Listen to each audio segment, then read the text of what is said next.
Nagamit na karong adlaw ang ikaduhang tent city alang sa mga biktima sa Bagyong Tino sa mga taga-Lawaan Dos nga mga pamilyang nawad-an ug panimay.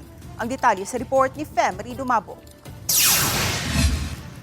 Nagabot-abot gini ang buntag kini mga banay sa ikaduhang tent city nga nahimutang sa Barangay Biasong. Sila ang nagpuyo kaniadto haduol sa sapa sa Mananga River sa Barangay Lawaan Dos nga gisanapan sa dakong baha. Sa wala pa mabalhin sa tent city, nag-istar sila sa Talisay City Sports Academy so sa Talisay City Hall compound nga gihimong evacuation center. Hangyo nila karon nga matagan unta sila og katre aron dili mabasa sa panahon nga mubunok ang uwan ug mubanaw sa tent. Dugang nila nga malikay no sab nila ang mga insekto nga gikan sa yuta. Ano sa ara man namalhin? Karon. Kaya absin na kog tuyo para maplastar akong pamilya. Among kigdaan.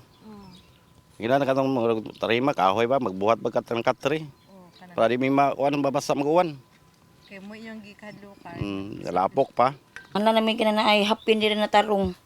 Kanya. Bed nga taas-taas. Oh, kay pa ang mga bugas dili mabasa.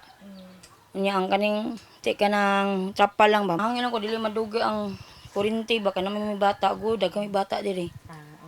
Mapataora na dayon. Anaa sa kapin 20 ka mga pamilya sa Barangay Lawaan Dos ang mupuyo sa Mountain City ug modugang pa ang mga biktima sa Bagyong Tino nga kasamtang anaa sa evacuation center sa Barangay Kansuhong.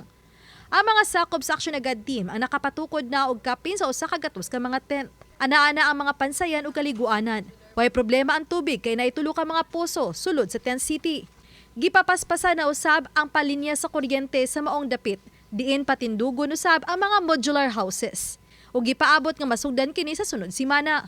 Actually ang mga tent cities na mo karon amo ang mga areas na asa nagutang og relocation sites is nagabang mi. Kay wa man mi mga yuta na dagko sa Talisay.